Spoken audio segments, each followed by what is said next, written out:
अस्सलामुअलैकुम, सब कैसे हैं जी। पिछले दिनों मैं काफ़ी बिज़ी रही और अपना व्लॉग भी अपलोड ना कर सकी।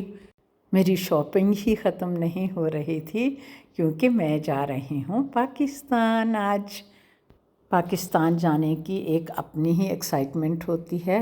मैं एयरपोर्ट पर पहुँच चुकी हूँ, सामान मैंने दे दिया है और अपना बोर्डिंग भी ले लिया है। ये यहाँ का व्हीलचेयर का एरिया है, तो अगर आपने व्हीलचेयर बुक करानी है तो पहले ही आपने अपने एजेंट को बता देना है और फिर आप अपना सामान दे के यहाँ आके इस एरिया में बैठ जाते हैं तो वो आपको ऊपर ले जाते हैं। ये ड्यूटी फ्री शॉप आ गई है। यहाँ से मैंने की थोड़ी सी शॉपिंग। एमिरेट्स वाले तो आपको सिर्फ 40 kg ही अलाउ करते हैं और हैं भी बहुत स्ट्रिक्ट। अगर 1 kg भी ऊपर हो जाए तो वो कहते हैं निकालो अब इसको सूटकेस से। मैंने भी सोचा बच्चों के मैं भी आके ना ड्यूटी फ्री शॉप से ही शॉपिंग करूँगी ताकि वेट का कोई रौला ही ना पड़े। अब हम जा रहे हैं एरोप्लेन के अंदर और फ़्लाइट जो है वो फुली बुक्ड है।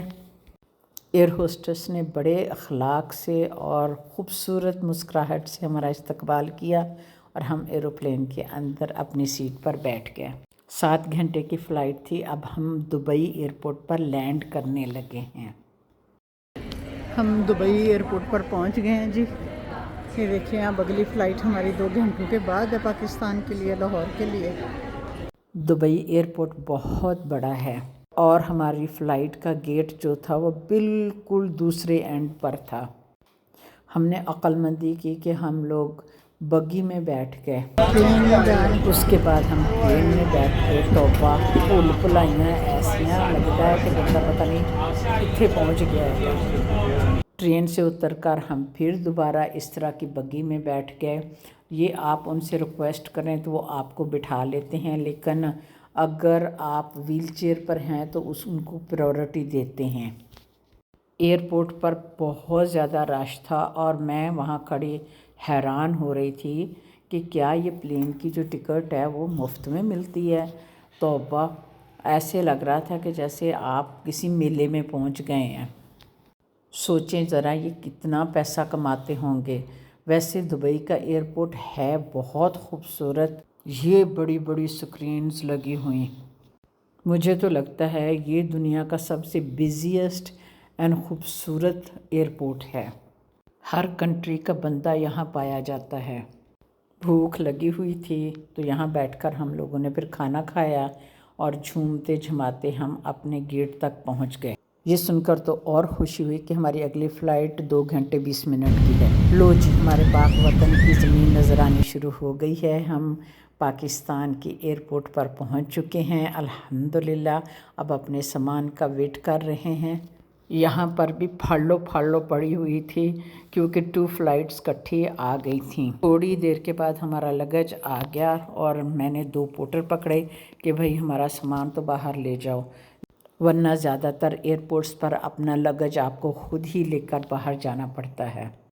यहाँ पर उन्होंने स्कैन मशीन लगाई हुई है कि अपना सामान उसके अंदर से स्कैन करवा के बाहर लेके जाओ, लेकिन मैं देख रही थी कि ज़्यादातर लोग जो हैं वो बग़ैर स्कैनिंग किए जा रहे हैं, लेकिन वो टैग ज़रूर देखते हैं। जैसे ही हमने बाहर कदम रखा तो यहाँ पर भी मछली मंडी बनी हुई थी। सबके प्यारे अपने प्यारों को लेने के लिए आए हुए थे। लो जी, अब हम अपने घर पहुँच चुके हैं और अपने मुल्क में आके जो सुकून मिलता है दिल को, वो तो मेरा ख्याल है वही लोग समझ सकते हैं जो कि पाकिस्तान आते होंगे। की कहते हैं ना, जिद्दां दा भी है तो अपना घर ना। पाकिस्तान है तो हम हैं। थकावट से बुरा हाल हुआ था, लेकिन अपनों से मिलकर सारी थकन उतर गई। अल्लाह रब्बुल इज़्ज़त ने ए खूनी रिश्ते बनाए ही इन्नी खूबसूरत ने कि तुसी इन्हां कोलों पिछे नहीं हो सकते। अब हम करने लगे हैं नाश्ता, उसके बाद फिर हम लोग कुछ देर के लिए आराम करेंगे और फिर बाकी सबसे मिलने के लिए जाएंगे। अब मेरी आप सबसे पाकिस्तान में मुलाकात होती रहेगी और मुझे दें इजाज़त और मिलते हैं एक और नए व्लॉग के साथ। ओके जी, अल्लाह हाफ़िज़।